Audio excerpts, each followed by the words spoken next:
Everybody.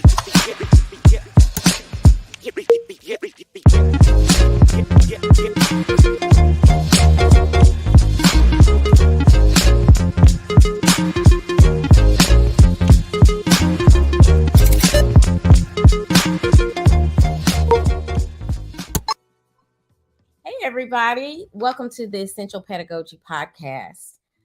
Well, I feel like I have to define this word pedagogy every time we get on here, but I need this to be like a mainstream word. Pedagogy means the science and practice of teaching. And so I chose pedagogy because Essential Educator was taken as a name to oh my gosh, I'm losing my words, and I talk too much, but Essential Educator was taken for oh my gosh, well, we know to create things and have longevity and not to get sued. That's what I'm talking about. Anyway, I'm having some difficulties today, and so please bear with me. But I want to welcome you guys. The whole premise of this podcast is that I have a hope that the result of listening to this podcast, that people within the profession and outside of the profession gain more compassion for each other by getting an inside view of the complex structure of the American education system.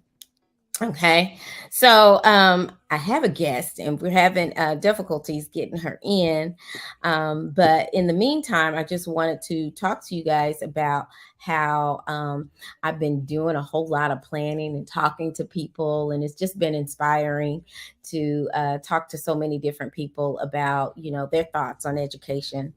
I am lining up a few people that will be talking about education and money. One of the shows will be talking about earmarking money for certain things in education because, public education is publicly funded. And so when you have public funds and you're managing public funds, then you have certain aspects of, limitations on how you can spend money. And people get in trouble, big time trouble with spending money wrong when it's given to you by the government. I just wanted to make that maybe like a 3-part series. So I have some people that I've been talking to lined up to talk about money in that aspect, but also money in how teachers are paid, especially in Texas. I just was talking about I think we said it in the last show that we don't get Social Security, or maybe that was something that I ended up speaking with someone about when we were talking about being paid and getting paid once a month and things like that. And I think it led to the conversation that we, in retirement, we're not eligible in the state of Texas for Social Security. So that whole aspect, I want to talk about that. Want to talk about how diligent spenders and savers in education, how they do it and how we make it through, even though we're severely underpaid. That's for another show. Gosh, I was hoping that my guest would be in here by now, but she's not. My guest is a longtime educator who we used to work with one another in the middle school setting, and I cannot wait to introduce you guys to her. So I just want to know, those of you who are watching, you have any questions that we haven't touched on, or if you're curious about anything, I'd be happy to address those. The word trademark, that's it. I was trying to think of the word trademark when it came to I'm trying not to say so much, y'all. When it comes to the word essential pedagogy, I trademarked that name because I felt like that was something that would be very popular and people can remember this name. And I didn't want any problems on down the line if this was to be something that became very popular. Anyhow, we're waiting for the guests. But I could talk now. I've had a challenging week, y'all. After 18 months of being out of education, I'm with a ISD now full time, and I do the podcast and I run a small business with tutoring, and it's been a lot. It's been stressful. I also volunteer at my church, and I manage a database at church, as well as school and managing all those responsibilities. And I don't think I've been doing a good job in managing it all. I'm not great with email. That is my goal, to get better. And I'm writing that goal down, because if it's not written down, it is a wish. And wishes are not something that people work towards, they just hope it spontaneously happens. So I'm going to really work towards managing email better. I have 100 and about 38 kids that, I hate to say kids, children that I am directly responsible for every day. And I know that a lot of people don't feel like that's a lot, but with 138 students, it's a lot of energies coming at you all at once in a day. And it's back to back a lot of times. In my day, I have two periods. One is for professional development, which we do planning for students academically. Um, we put our brains together for tests, for just activities day to day. And then we have another 45-minute time block that is for, your conference period, to make your copies, to create what you've talked about in professional development, to update your digital curriculum, things like that. So we have a busy day. And when we're not on having those breaks, we are directly managing and face to face with children. And that can be very challenging, especially if you're not having the best of day, if things are not lining up exactly how you like. It's a challenging day. We are human as teachers, and sometimes we have bad days. Sometimes we have heartbreaks. Sometimes we have breakups. And we still have to come to work with the positive energy. We can't be behind our screens or in our office or cubicle and just say, today I'm just going to chill out and just not talk to a lot of people because I'm having a bad day and I might like go off on someone. We have to really, really check ourselves every single day. And it is a grind, because a lot of times we are working um, late and early. We are not able to work within the time frames of other professions. So we can't run to the post office after work. We can't run to the post office before work. We can't. The other day I tried to go to CVS, and the pandemic has changed things to where CVS ain't 24 hours no more. Walmart's not 24 hours. So if I'm planning for a last minute lab, I'm a science teacher. I cannot do that in the mornings at 6:30. I have to be ready beforehand. So it is definitely a big time commitment and discipline that you have to have with teaching that I haven't experienced in any other career. And I have been in other careers. I started out in as a sales consultant, and there were times where I didn't want to be bothered. So my appointments were not on the days that I weren't um didn't want to be bothered. Oh my gosh, my guest is here. Yay. Stephanie Buckner, we've been waiting for you, girl. Come on in. Okay. Hey, how you doing? I'm doing well. How are you? I'm great. I'm great. I'm just Good, happy to good. be here and happy to answer any questions or just clarify things that people may have on their minds about education ongoing. And so Mhm. I brought you on because you're so cerebral. I always admired that about you. Thank you, thank you. Debbie Buckner and I, we've worked, what, 11 years together? Yes, about that, uh-huh. 11 years together. She was a school counselor. Of course, when you're a school counselor, most times you're starting out as a teacher. So Mhm. you were a teacher before. How Yes. long were you a teacher before you became a counselor? I was a special education teacher for 8 years. Okay, all right. And so then you transitioned to be a school counselor. Yes. Did you start in middle school as a school counselor? I actually started in elementary as a school counselor, but I had taught middle school Oh, for 8 years.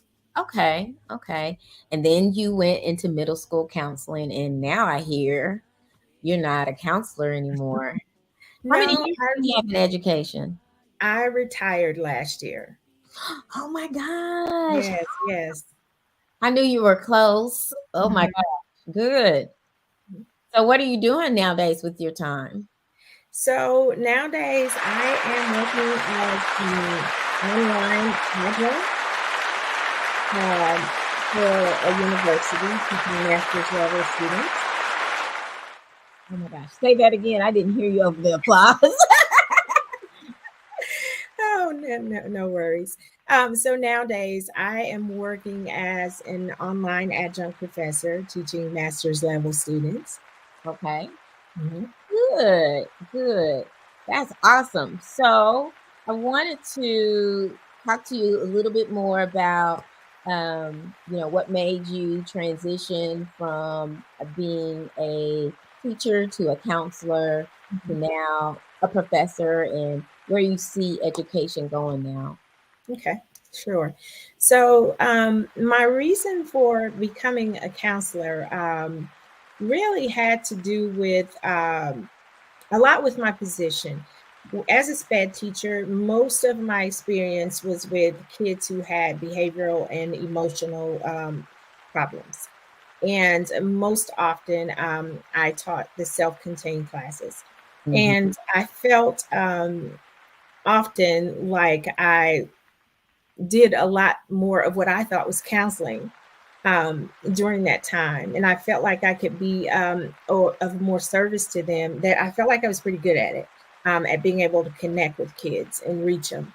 And so I thought I'd be able to use those traits as a counselor.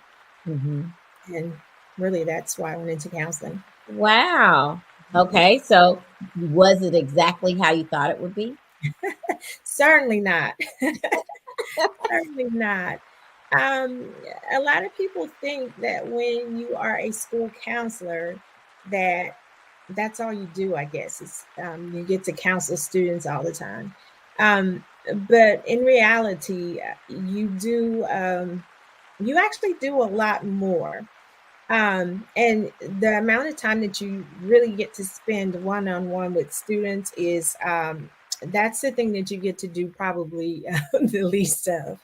And it just so happened that in the district where I worked at that time, the counselors were also the school test administrators and the 504 administrators and the at-risk coordinators, and also we built the master schedule. And so we had a lot of other administrative duties in addition to having to schedule students and make sure that we're meeting our goals to talk with students about careers and furthering their education and all those type things. So you really don't spend as much time as you would think just working to counsel students. Yeah, I know. It's frustrating. One of Hmm. the things that I would change in the education system is to have counselors on hand to just do that. Hmm. I Counsel. think there's going to be more a need for that kind of thing Mhm. moving forward, especially post COVID. Okay. And what do you think we need more of? in this world? I think we need more love. Probably sounds kind of cliche. We need more love. We need more patience, more kindness. I think we need more joy, more laughter. People just need to get back to being happy again. I just always think, in the whole scheme of things, um, we really don't get to live, all that long. We don't get to live forever. And so I just feel like, why waste your time? Why not just celebrate? Why not just live and be happy, in life and in what we do? And so I just think we need more joy. We just need to, we need to be more patient with each other. We just need to, I don't know, find less reasons to be upset, to be, in disagreement. Yeah, yeah. If you could change one thing about education in America, what do you think it would be? That's quite a question. Um, It's loaded for sure. yeah, there are probably a lot of things, that I have mentioned at one time or another, that I thought should be done differently. But the best answer I can give for that question is that I think I would revamp the whole system, of how we educate kids. Mm, Um, to make it more effective, or more beneficial for them in the long run, in terms of preparing them for their lives and for their careers. hmm. One way I would change is I would try to make parents more involved Hmm. by charging a fee. I know Hmm. it's very popular, but I would charge a small fee Hmm. per child. And if you couldn't afford that because you had a lot of children or you just did not have the money, then there would be some kind of program where you could work it off with your Hmm. gifts and talents and Hmm. give back to the school, whether it's copying, painting, cutting the yard, cooking, whatever Hmm. your gifts are. That Yeah, exactly. That's exactly what I mean when I say I would like to revamp the way that we provide an education. I feel like, um, everybody, every student, whether they're academically savvy or not, has some gift. There's something that they're interested in. There's something that they're going to be good at. And but we really, only cater to those who are academically savvy, and it's not to say that we shouldn't, because me myself, I'm a good student, but you got how many degrees? well, I've got four, but And you write books and you just write. You're a but writer. But I recognize that there are some things that I'm not as good at as that other people are good at. That other people have different gifts, and some of them I wish I had. And then I find that same thing to be true with students, with kids. I don't think that a kid who's gifted in art should be any less prepared or celebrated, or I don't think that they should not be given the same opportunities to hone that craft and that skill, and to make it something that they could do, to support themselves in life, or whatever their gift is. If they're technologically, I can't say the word tonight, savvy, or if they are good engineers, or if they're good at, fixing cars, if they're good mechanics, hairdressers, or whatever. Those are all viable careers. And I think if that's what they're interested in, and they are strong in talents and characteristics where they could be good at those things, why not make it so that an education in those things is more available? Um, And they can yeah, practice those skills. right. They can start practicing those even before they graduate, because not everybody's going to go to college, Mhm. and not everybody's supposed to, you know, but they ought to be able to come out of high school, ready, if they're not going to go to school or whatever, with a skill that they can use for their lives. And I know different programs are offered in different districts. But for most, where they can do some of those things, but for most, there are limited spots, and really, I just think we don't do enough early enough to start um, taking a look at and helping kids to see where their gifts lie. I really feel like I know that the way most of those programs work is kids have to choose them when they're getting ready to go into high school. Well, now I've worked with a lot of eighth graders preparing them for high school and completing their high school graduation plans. Most of them don't have a clue. Yeah. And so they don't know what they want to do. And then some of them, well, by the time they kind of figure out and get a handle on things, they're already in the 11th grade, and it's too late to get into any of those Girl, I programs. didn't even know what I was doing in 11th grade or 12th grade. I didn't know what I wanted to do. Still, Yeah, sometimes feel like, well, should I me be too. teaching? Same thing. But I can honestly say though, there is so much information. There is so many more ways nowadays that that we have to kind of help kids prepare than we did back when I was in school. Yeah. So, you know, What do you think the greatest lesson someone has ever learned from you was? I think the greatest lesson that someone's ever learned from me is that as long as we're breathing, we can pretty much overcome or get through anything. Mm-hmm. I have this saying, is it earth shattering?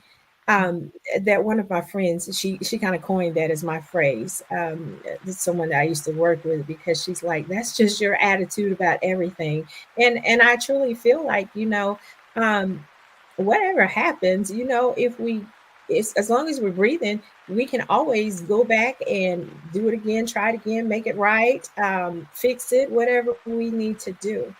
Most things just are not nearly as big as We most think people it make is. them. Yeah, Yeah. that's true. What's the greatest lesson you've learned from someone else? I think the greatest lesson that I've learned from someone else, and I would have to say it was one of my grandmothers, is that everybody is important. Everybody has value. Everybody matters. And there is no big me and little you. Everybody's got something to offer to this world. Mm, that's good. And if you live your life like that, then I feel like you're adding value to other people when Mhm. you have that belief system in place. That's good. I'm so happy to get to know you even better. I appreciate you being on the show, and I just wanted to highlight some of your experience. And Thank you for having me on. do you think? What do you think education? How it's going now? I have a lot of concerns. Um, it's a totally different world than it was many years ago when I got into education. And some of that's good. And I don't think some of it is so good. Um, I think changes are going to have to be made, um, some effective ones. Mm-hmm. I just see it going in a direction to where I really don't feel like so many of the decisions that are being made, so many of the ways that children are being taught is I just don't feel like it is to their benefit. I feel like there are so many issues in education right now that eventually um, something's just going to have to be done. I feel like there's a big resistance in following direction. Hmm. That's For one big students, problem. That's or one are you variable. saying for students? Yeah, for students. Yes. I Hmm. understand being able to express yourself, be individual. Hmm.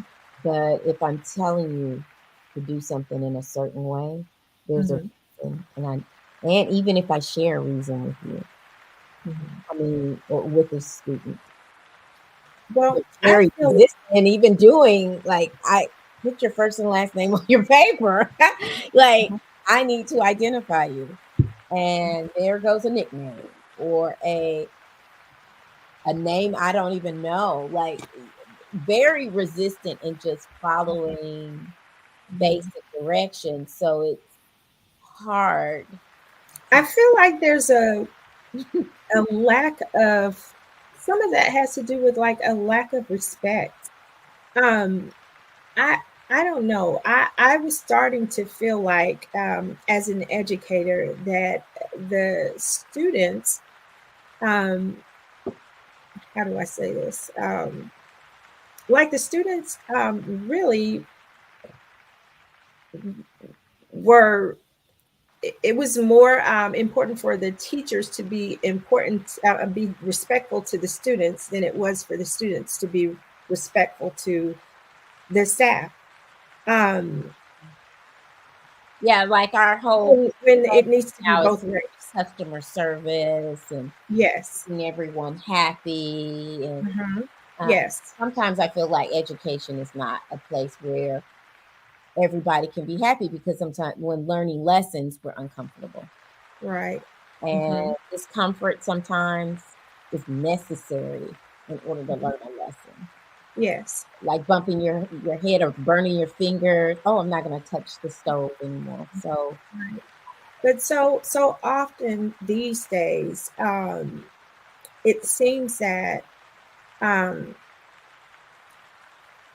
for lack of a better way to say this, that so many excuses are accepted, and it's difficult for the educator, the teacher, when they don't feel that they have support, the support from administrators, the support from the parents, when it seems that everyone is, they have some reason, they have some, I'll call it an excuse. They have an excuse for why, um, for what's going on, for why the child is, basically sometimes just being disrespectful, or, because everybody wants to do what they want to do. resistant. You're Yeah. resistant to what the norm is. Um, Hmm. it is a challenge, and I think I want to talk about it more um, on a different show because this is it's a big issue. I think kids It have really seen is.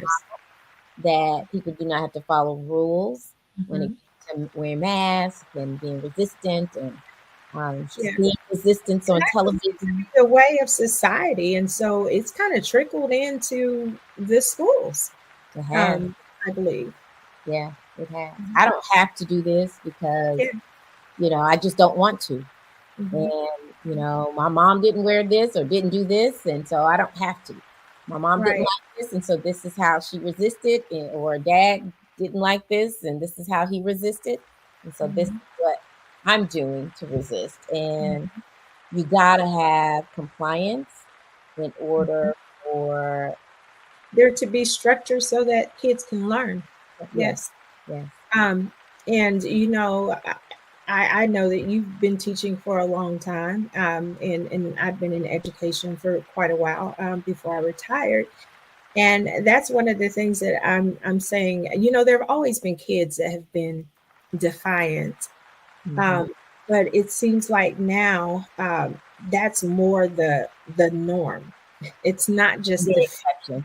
Yeah, yeah. and like I consider myself kind of old school, I guess. And so, I just have the expectation, and I think it's really difficult these days, especially if you have been in education for a while, Mhm. and you're used to, kids following rules and being able to give consequences, for them not following a rule. Like maybe if they don't put their name on the paper, um, you know, Or turning things in late or things like that, or just yeah, being yeah, resistant, period. Like, I'm just not gonna do what you asked me to do. right. So it's tough. And every day I try to reconcile that in my Hmm. brain. Every day. Um, this is a conversation that could have no end. Right. But You're we right. have to end, and I really appreciate you coming. I know it was difficult Yeah, getting to the studio and everything. yeah, I'm sorry about that. No, I really appreciate you taking your time. There was Sure, a couple of mishaps, and so I really do. I appreciate you being sure. Thank you on for having me. the podcast, and I thank you. And Mhm. y'all, this is Essential Pedagogy, and we'll see you next time.